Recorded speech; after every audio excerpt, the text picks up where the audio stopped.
If you ever been through an affair, if you ever committed an affair, you were probably experiencing limerence. Are you tired of learning how to heal from an affair, but not actually healing? Maybe you've gone to marriage counseling, but it hasn't gotten you anywhere. Or you've spent months struggling to heal and you're tired. If you're worried you might never be able to get through this on your own, then consider letting us help you. Go to healingbrokentrust.com and discover how working with Brad or a member of our team can make the difference you're craving. That's healingbrokentrust.com. Why is it important to know and understand limerence? Morgan, that's a really good question. It's really important to know about limerence because limerence can really bite people in the butt. Limerence can be a really tricky obstacle, especially if the one who had the affair works with the affair partner or still has regular contact with the affair partner. It's very hard for the affair to actually end in those kinds of situations. So really what we're wanting to know here is if it's ended or not. Is that part of it? Limerence makes it harder to end.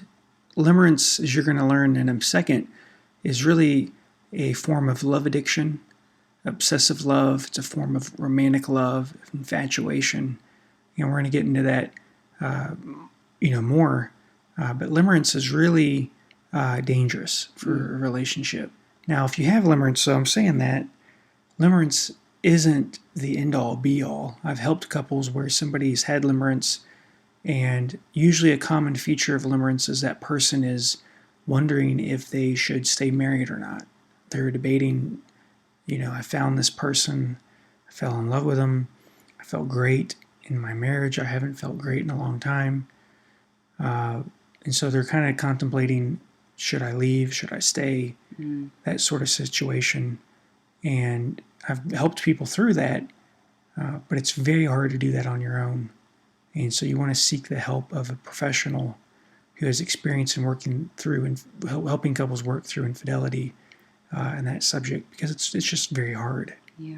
And it's confusing. And of course, the one who gets betrayed brings up a lot of insecurities in them and usually hits their biggest fear is I'm replaceable, and that sort of thing. And so as we're going to get into this, and you guys are going to listen to this, and we're going to answer a lot of your questions.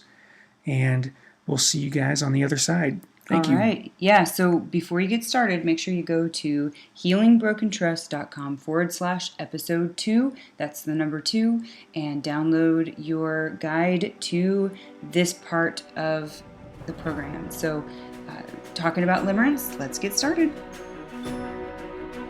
Today we're going to start out with a listener question.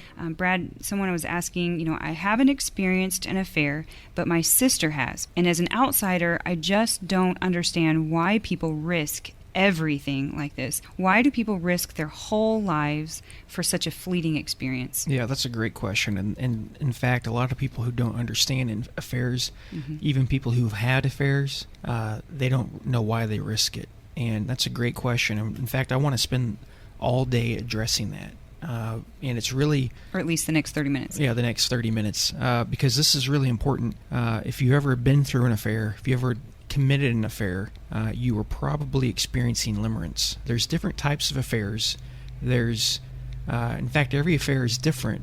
But some affairs, there is a common theme, and that theme is limerence. And what I mean by limerence is... Let me define this, because our English language... when we talk about love... It's kind of limited. It's very limited. There's only... we talk about love as a choice. I choose to love you. We talk about love as a feeling. We talk about love as self-sacrifice. There's different ways that we describe love, but we all use one word. And so basically what limerence is, and this is not everybody who has an affair, though, experiences limerence. And let me be very clear on that. If you're listening to this and you've been betrayed... this may not be what happened to you, but this is what happens a lot of the time. Not every affair is this, or it's not this doesn't reach this to its full maturity. And when it does reach this to its full maturity, that's when people are looking to leave. They want to be done with the marriage. They want to be done with the relationship. they're done with their spouse. Okay, and that's the betrayer that's done with the relationship? Yeah. So what is limerence, Brad? Okay. Well, limerence, it's commonly known as infatuation, love sickness, romantic love, love addiction, or obsessive love. And if you've ever, not everybody's experienced this, but a lot of people at some point or another in their lifetime will experience this. Even if there hasn't been an affair, there could still be limerence? Yeah, I'm talking about in their lifetime, like when they were dating in high school, they had a crush on somebody. You had a crush on the cheerleader or the football player, something like that, or just somebody in your class. Where this gets really dangerous is you're married, you have a crush on a coworker, or you develop a friendship with somebody, and you develop infatuation with that person. There's a love sickness there. You develop romantic love addiction, becomes obsessive love. Okay. And so to answer this person's question, I want to kind of describe the signs of what experiencing limerence is, and then I want to get into kind of the stages of how limerence grows. Yeah, so you can understand why people seem to risk everything. Yeah. Okay. Yeah, and before I get into that, I want to talk about the two types of affairs. And again, there's many different types of affairs, but there's two that specifically are kind of the limerent affairs. Okay. And the first is the limerent affair, and then the second one is the I want to be in love affair. The limerent affair, this type of affair is characterized by two individuals who believe they are in love. With this type, betrayers believe that they have fallen in love and they feel powerless over powerful emotions. It is not uncommon for them to feel guilty about what they are doing, but at the same time they feel they are no longer in love with their spouse and know that they will never be happy unless they are with their lover. This type of relationship frequently develops from an existing friendship that begins to deepen as the boundaries between the two individuals weaken. It is not necessarily based on sex. In fact, the power driving the relationship is the strong emotions generated by the growing romance. In this type of affair, betrayers have most likely made the decision to leave their marriage. They believe they can never be happy unless they get to be with their affair partner, the one they love. And with this type of affair, it can indicate there's a deeper problem in the marriage. But let me be clear, the marital problem isn't the cause of this type of affair, but there may have been deficits or defects in the marriage, at the very least, that serve as catalyst for the betrayer's motivations to consider working, or looking outside of the marriage. And with the limerent affair, some of the characteristics of this are the betrayer believes that they want out of the marriage. I'm done with the marriage. The betrayer believes that he or she is in love with the affair partner and is willing to sacrifice life as they know it for the opportunity to be with the affair partner. Typically, this type of affair is a long-term relationship that has developed into a romance. Frequently, there's a pattern of behaviors where there's a pattern of the betrayer swinging back and forth between their marriage and the affair partner. They'll be home and then they'll go with the affair partner. And we've experienced that several times in our office. When they're at home, they try to do what is right. They're miserable and they feel they'll never be happy. And when they're with their affair partner, they're ecstatic, but maybe feeling so guilty that they can't stand it. So they move back home only to feel miserable and realize once again that they can never be happy unless they go back to the affair partner. And so many times, this dance of insanity can continue for years. Betrayers often seem incapable of making a decision about what they're going to do, even though they don't want to be in the marriage. Other factors that may keep them from choosing a divorce could be the feelings of guilt or failure, or they may have strong feelings about doing what's best for the kids. And then the other type of affair is the I want to be in love affair. Yeah. And this is really also another type of limerent affair, but it's just being displayed in a different way. And with this type of affair, it's love addiction. This love addiction is characterized by a repetitive pattern of moving from one relationship to the next, falling into a love that doesn't last. Although their patterns have an addictive quality to them, they're not necessarily about sexual relationships. They also do not fall under the category of people who have become emotionally involved in an inappropriate friendship. There's a compulsive pattern to this behavior. It is about falling in love with that one right person. So this is kind of like I'm waiting for my princess to come, my prince to come. I'm waiting for this fairy tale. And so it's more about falling in love with that one right person who they can never find, because that's obviously not realistic. So this never-ending search for the right one prevents full commitment to the marriage, and having discovered that their mate isn't Mr. or Mrs. Right. Because they're human. Yeah, these people will compulsively pursue the search for their soulmate. And so falling in love obviously isn't love at all. When this occurs, and it's not even about the other person, It's about the idea, Yeah, right? it's how this person makes them. It's how they feel with this other person. It's about how this other person makes them feel about themselves. Yeah. Anyone who has fallen in love will eventually fall out of love and must choose love. And that's important. And that many times people who are love addicts don't understand. They're just going from one person, experiencing limerence, love sickness, romantic love, infatuation with one person.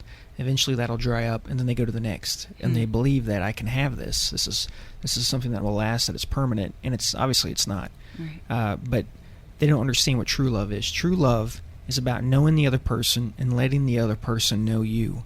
This is healthy intimacy. It's not the false intimacy that the love addict has mistaken for love. Interesting what you said. It's about knowing another person and letting that person know you. That's the faults and all of those different things. It's very interesting. And with that, Morgan, love addicts, this can last maybe a couple years, even up to, at least 1 to 3 years, maybe even up to 7 years. Sometimes it can last much longer. It just depends on the situation. But, if it only lasts 1 to 3 years, you're not really having a lot of time for that person to get to know you, or you to get to know that other person. Then you kind of fall out of love, and then you do it all over again. And it's really sad. And so love addiction, it occurs in males, but it's probably seen more often in females. Betrayers will tend to be ambivalent about their marriage. They don't know if they want to stay or go. They also tend to overvalue the person they're infatuated with.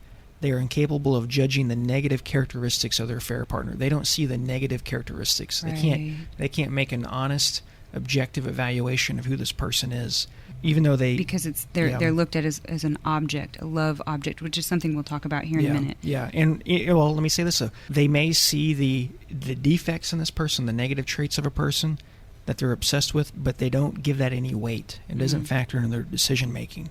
Rather, they see that person as unique or special. They may or may not be in an actual relationship with this person. They're infatuated with this person. They may not even have ever talked to the person. Yeah, but they have this romantic idea of what love is, and they're willing to risk their marriage for it. And so it can be like an obsession that's not reciprocated, which is really unfortunate. Gotcha. Now, Brad, do we want to talk about what limerence looks like? Yeah, let's talk about that. Okay, so I like this first one. I'd like to start with the first one. Okay. The point that intrusive thinking about another person is like thinking about them as a love object. They're not even really a full person, right? It's a love object. Yeah. Also, you can check out the book Love and Limerence by Dorothy Tinev. This is where some of this information is coming from. And also, of course, if you need help, we can help you guys work through some of this. But Morgan, that intrusive thinking, they think of this person as a love object. Yeah. But here's the key thing: it's intrusive thinking. Okay. It's almost an involuntary, like compulsive. Obsessive. Yeah, it's obsessive. It's involuntary. It's compulsive. There's feelings. Some people, when they experience this, and I don't think we're gonna have time to get into this today, but sometimes it's unreciprocated. One person has this crush or infatuated with another, and it's not reciprocated, and it's very depressing. It's very sad. It's very miserable existence. There's a lot of despair there, and that intrusive thinking plays a big part of that. Your mind will dwell on it even when you're trying to get away from it. It's very hard to get out of this kind of thing, and that'll be the topic of probably another show, is how to get out of limerence. Okay. But it's intrusive. It's something that it's almost like when you go to one of these, like you go to Best Buy or one of these electronic stores and they have a radio station playing, and that's really loud. And they got music playing that's really loud. You don't want to listen to that. If it's a type of music you don't like, you can't help but hear it because it's intrusive. You're trying to browse, you're trying to look at other things. But it's still there. It's still there, and it's intrusive. And that's kind of how this can work. And so it's hard for people to get out of this. Even when they want out of it, it's very difficult.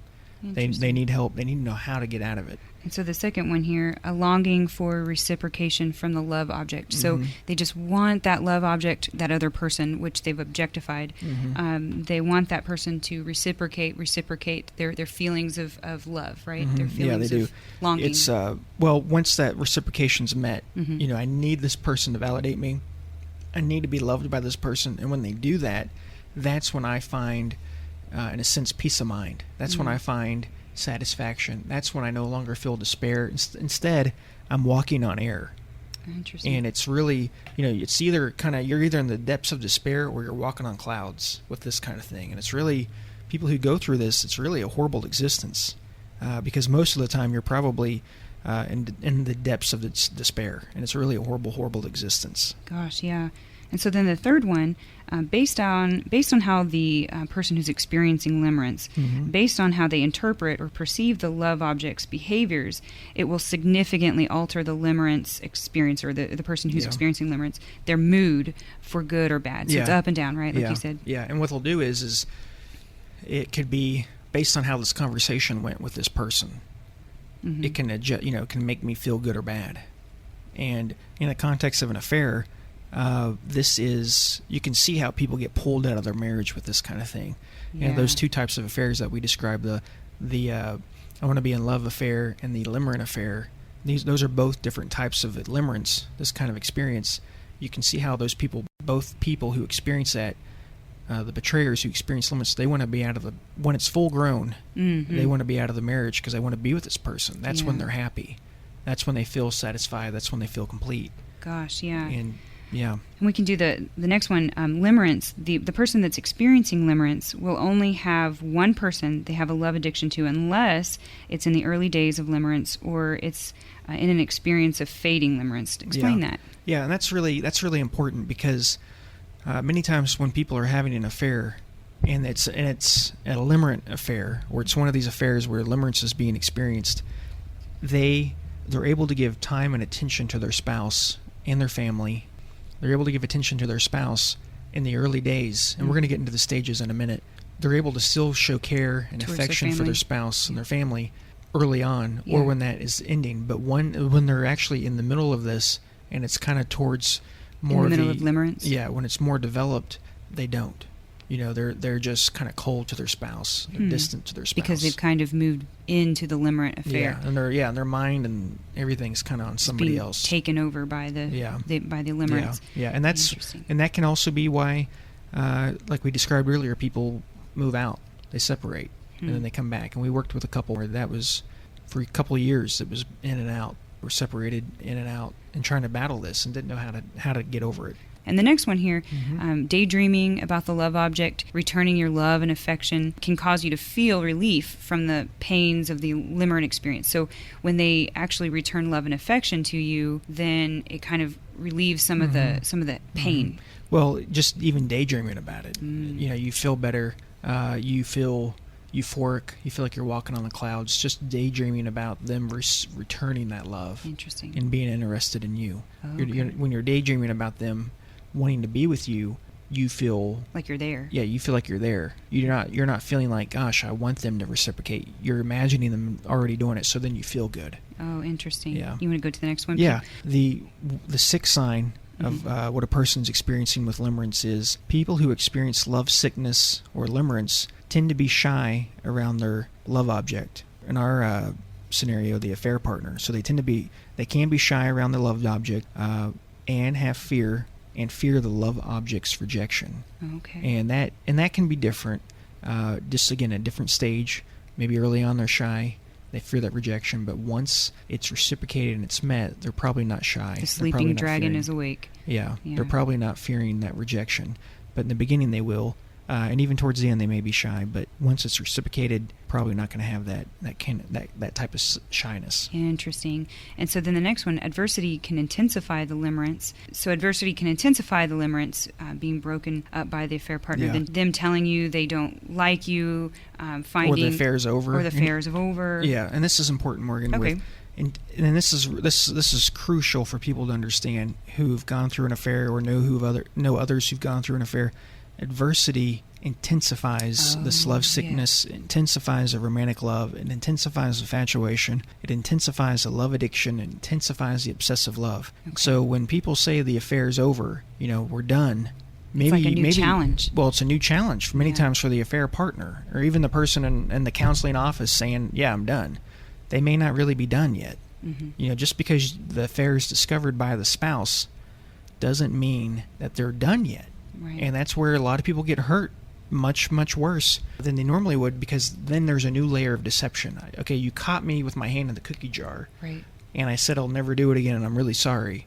and then you think it's over. As the injured spouse from the affair, you think it's over, and then that person keeps going back to the cookie jar. Because it's like a new layer of excitement, or a new layer it just adds, it's euphoria. It's that, but it's what I would consider it more is it just increases those feelings of love addiction, love obsession, infatuation, love sickness, and it makes that person, it's more of a challenge for them. Yeah, and it intensifies their feelings for that other person. That doesn't mean you shouldn't do marriage counseling, or you shouldn't confront them about an affair, being worried that they're going to find out, and then they're going to want to be with them more. Usually, once this is discovered, that's kind of what ends it. But there are times when people become more obsessed and they don't end it. And I've worked with plenty of people where the affair partner has contacted them after hey, I'm done. They've cut off the affair, let them know, no uncertain terms, we're finished here, and the affair partner is not done yet. They're still stuck in that place of limerence, and they become the pursuer, and they become the homewrecker. And recently we had a situation where a woman, and this happens from time to time, but we had a woman who was much younger than, she was probably in her early 20s. She contacted, unfortunately, the wife of somebody she was having an affair with in an attempt to try to break up that marriage. That happens a lot. We just see that a few times a month. And it's very common, but that's that adversity intensifies it. And that means just because one person's done with the affair doesn't mean the other is. Wow. And that can also mean, you think it's over, but it's not really over because those feelings have intensified. Okay. Well, with interest of time, let's get through some of these. Individuals stuck in love sickness find themselves preoccupied with looking for signs that their love is returned, whether those signs are realistic or not. So they're trying to read into it. They're trying to find... they're reading into things that's really not there, just to try to make themselves feel better, feel like it's being reciprocated, and make themselves feel better. Right. And so whenever someone has ended the affair, and they're in no uncertain terms have ended the affair, that other person will try to look for reasons or little loopholes in that little, in what they said. I'm going to read the next one. Okay. 9, when you are experiencing limerence, there's tremendous heartache when you feel uncertain about the future with your love object or affair partner. So this is really important. This is that despair, that depression, that heartache when you feel like there's uncertainty. And that's why when you feel like they are reciprocating back to you, you're so happy. Oh, okay. Yeah. And when an individual does feel like their love object or their affair partner likes or loves them back, they have a feeling of walking on air, that euphoria. And I'll do the next two, Morgan. Okay. When an individual experiences obsessive love, this kind of limerence that we're talking about, this infatuation, when somebody experiences that, other concerns in life are placed in the background. Oh, okay. They're not as, they're more distracted at work. They're not as productive. They just kind of seem to be somewhere else. And so other things in life kind of get placed on the back burner. That could be their spouse and kids as well. And then the next one, number 12, and the final one, is individuals experiencing this limerence or infatuation, they emphasize the attractive qualities, the attractive positive qualities of their affair partner, and even those average qualities that they possess, while largely ignoring the negative qualities of the love object. And later on, they may recognize them, but they don't have any bearing. Right. And so that's why, and we've seen this in our office, where people can be totally obsessed and in love with somebody who's really just not a good match for them, or they shouldn't really be getting married to. And so not every affair, like I was saying earlier, is a limerent affair driven by romantic love or obsessive love or love addiction or love sickness, whatever, that's what limerence is kind of an inclusive term for all those descriptions. It's not, and not every affair is that way. Somebody's a sex addict, obviously it's not that. Emotional affairs, they're not always this. And so I just want to have that clear distinction. And this is an important topic for us because it's very hard to get out of this if you don't really understand what this is, and that there is a proven way of how to fall out of love, how to be rejoined to your family. And so that's what we want to talk about. And we're going to talk about what the typical course of limerence looks like, somebody who experiences limerence. Okay, let's talk about those typical limerence experiences. Yeah. What does it look like? Well, there are six definable stages, and so we're going to work through that. Number one, the first step or first stage is the experience of limerence, or that romantic love, begins at a very specific, recallable point.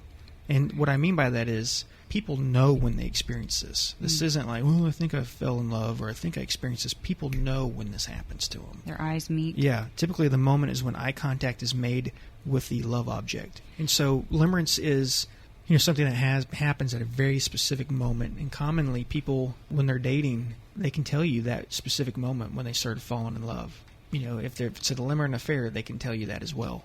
But usually betrayers feel very, very, very, very, very uncomfortable talking about that. And it's not really helpful to get into that necessarily. You don't want to get into too much of the details. When you're talking about it with your spouse, well, basically. As a spouse who's been betrayed, you don't really want to know too much about love letters, correspondence of that type.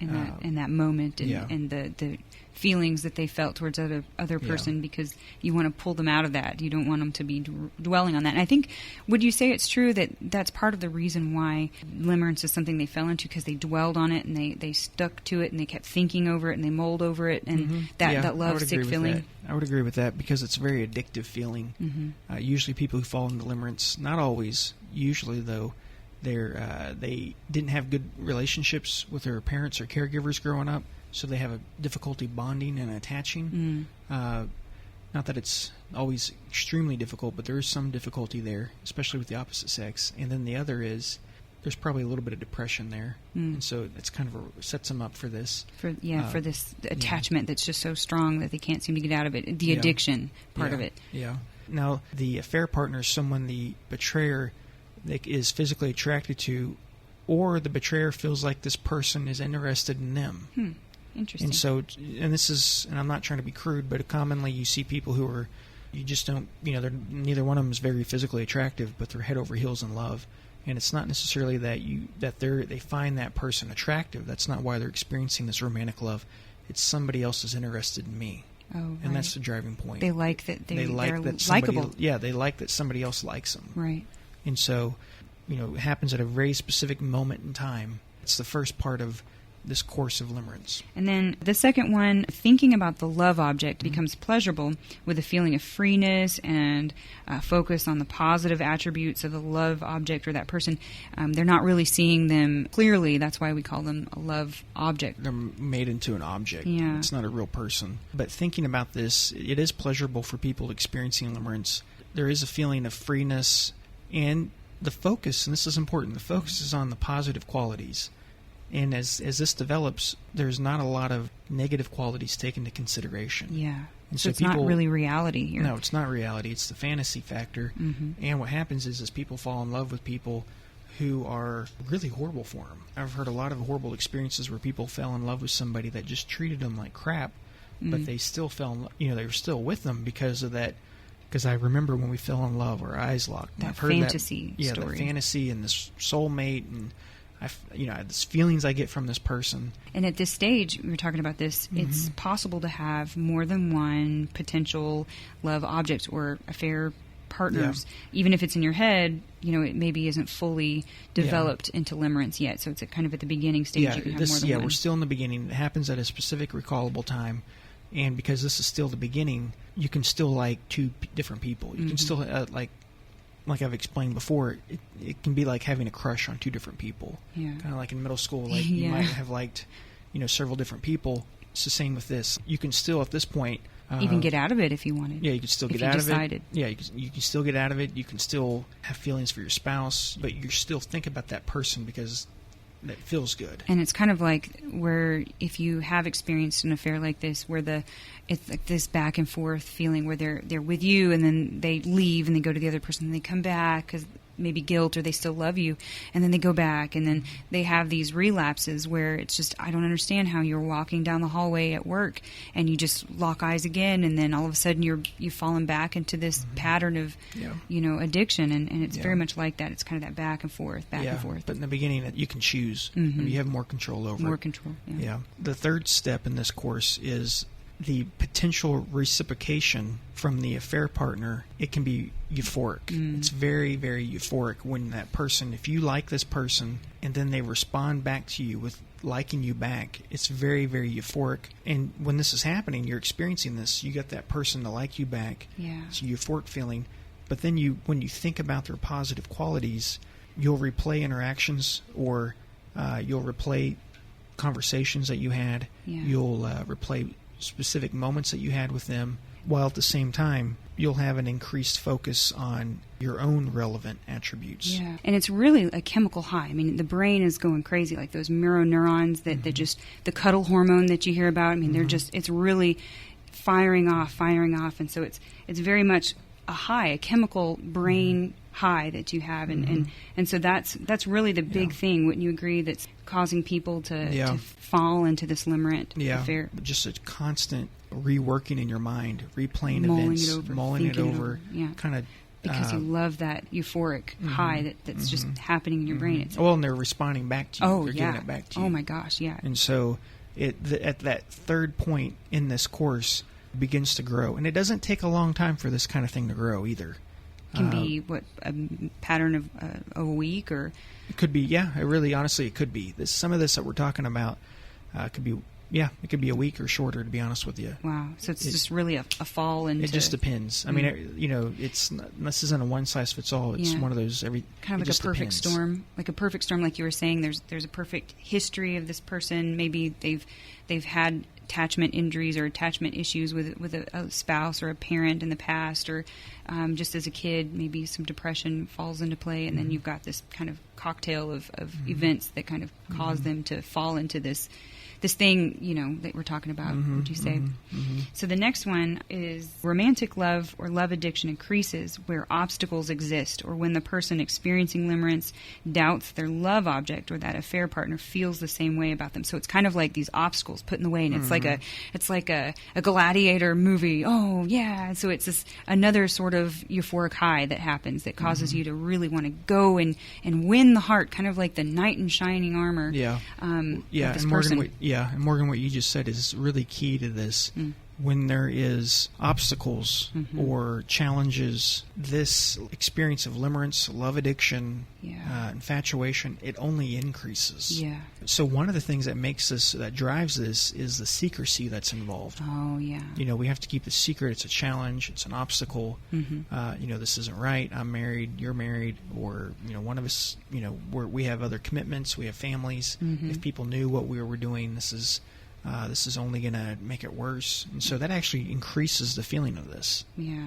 And this is also, Morgan, along with this same token, it's important to recognize that when people do experience limerence, if they even do recognize the negative traits that people have, it doesn't really slow down the feelings of love that they have. It's almost like another obstacle. Yeah. Oh, that's a negative quality? Well, it couldn't be, because we can work through this anyways. We can, and so it becomes an obstacle. But would you say that's in the beginning that they feel that, or is it kind of more it's pretty much consistent throughout. Let me just say this: to fall out of love, maybe in the later stages, you can notice some of those negative qualities that they have, and that's actually what helps you fall out of love. Is you notice, okay, this person is flawed. They're not all positive like they thought they were, like I thought they were, and so that's what helps you fall out of love many times. But if it's an addiction like this, it's much more difficult, wouldn't you say? Because we've talked about, when they actually go and they marry their affair partner, they start to see these negative qualities. But if there's an addiction like limerence, a limerent quality like that into the affair, it's even more difficult for them actually to break away and see those negative qualities. And when they do, it's like an obstacle, like we're saying. Yeah, and so it's important to recognize that just because that person has negative attributes doesn't necessarily mean that the person who's experiencing limerence or the betrayer is noticing those attributes. Oh, okay. And it's like a blind eye. Yeah, they're very blind to it. So the feelings of love don't slow down. Oh, okay.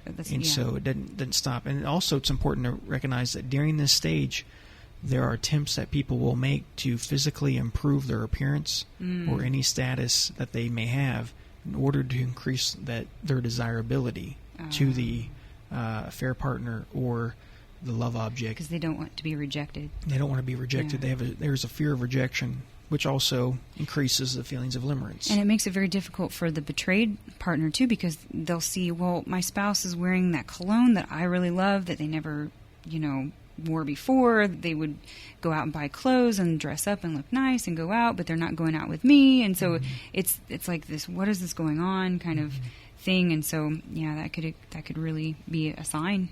So number 5, with doubt and hope about having their love returned, thinking about the love object or the affair partner can reach 100% of their time, right, for the person. So they're experiencing this limerence and they're thinking about it, right, all the time. So the betrayer or the person experiencing limerence, and this limerence, again, like I stated earlier, this can happen for people who are dating, that kind of thing. And so, people experiencing this, it can reach the place where when there's doubt, when there's adversity, or when they feel like it's being returned, where people are, and this is really unfortunate for people experiencing this because they're thinking about it 100% of the time. Oh, yeah. And you're either really greatly happy or you're completely miserable. Yeah. There's really very little middle ground with this. And so they're constantly consumed with it. And honestly, people can be suicidal during this time. Wow, that's bad. Yeah. And many times for people to get out of limerence, I don't always recommend this, but it can be helpful to be on an antidepressant because that depression will actually fuel this limerent feeling. The limerent feeling. Mm-hmm. Yeah, because you said in the past, a lot of people who maybe have experienced depression, they kind of seek those outside experiences to kind of kick in their the chemicals in their brain that kind of change it and kind of pull them out of the depression. And so, that's interesting. Mm-hmm. When this deep thinking about the affair partner or love object, that deep thinking about the despair and depression, and you're consumed with them, if people do things, if they do activities to make themselves more desirable to the love object, that'll help them with that despair and depression. But that's not really something we want to encourage people to do. Right. And then the last step in this course that Limerence runs, is when and if the love object loves back, the feelings of love sickness or limerence, it'll stabilize until the next period of uncertainty. So if you get this person to love you back, to reciprocate you back, this will stabilize until the next period of uncertainty. Next time you doubt they love you, you're going to be back to despair, depression, and intensity of feelings can increase once again when there's adversity. When there's perceived adversity or there's real adversity, it just kind of drives these feelings. That's kind of the typical course. And so adversity makes this worse. And everything in an affair is obviously, I would say, is adversity. Yeah. Just knowing that you're doing something wrong, that can increase this. Having this person work with you and having to keep it secret at work, that can increase it. A lot of, just the potential that other people would know increases it. The secretiveness increases this. And this is important, though.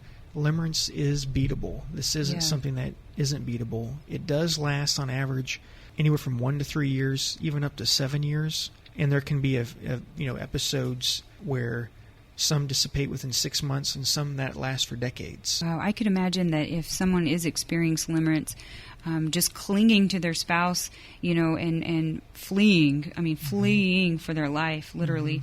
If you work with the person that you have experienced limerence towards, literally, in that case, I would probably quit my job if it were me. Get the heck out of Dodge with your spouse and cling to your spouse. Yeah, and here's, Morgan, this is how limerence ends. The best method is really when there's starvation. You have to starve it. Starve the limerence feeling. Yeah. You do that by ignoring this person, cutting them out of your life. That's really the best way to do this, especially when it's been an affair. Yeah. That's the way you do it. That's the way you get over it. Okay, before you go, I have one more thing for you. Let me ask you a question. Has your partner left you or moved out? Maybe because of your affair, or they've left you for their affair partner. Would you like to know what you can do and what you should avoid doing because it's destroying your chances at healing or reconciliation? Here are a few things people try to do to get their partner back that just doesn't work. Maybe you're trying this now, or maybe you're considering trying this. One is giving your partner reassurance. I've changed. I won't be controlling anymore. I won't lie to you anymore. I won't have another affair, and so on and so forth. Reassurance almost never works. Another strategy people try to use to get their partner back is telling them over and over again, I love you, I care about us. That never works. Okay, the third strategy, and there's more than this, but the third one I'm sharing with you today is arguing, reasoning, trying to help them change their feelings or doing something differently, and that never works. And the fourth thing, which I think is really interesting, is this negative thinking that nothing can be done to change your situation. And that will definitely not help you heal or get your spouse back, because you're stuck doing nothing because you feel nothing will work. And you kind of get stuck in that cycle.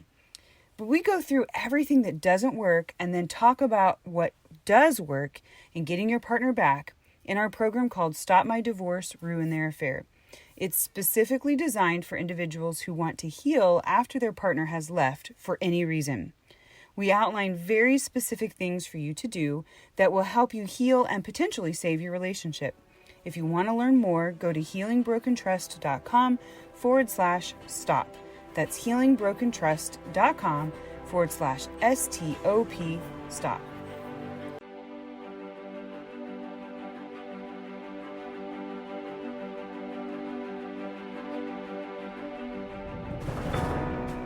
Okay, I'm here with Finn and Stella, and they recently came to one of our workshops. I want to ask you guys, what was it like heading up to the workshop, and what was the workshop like for you? That you, Brad, do such a good job is nobody ever feels attacked or the bad one. Right. There's no bad person. There's no, you're the good person, you're the bad person, but you make us both feel seen. We felt seen. I feel like what he went through, you understood his trauma because he had trauma as well, and you understood mine.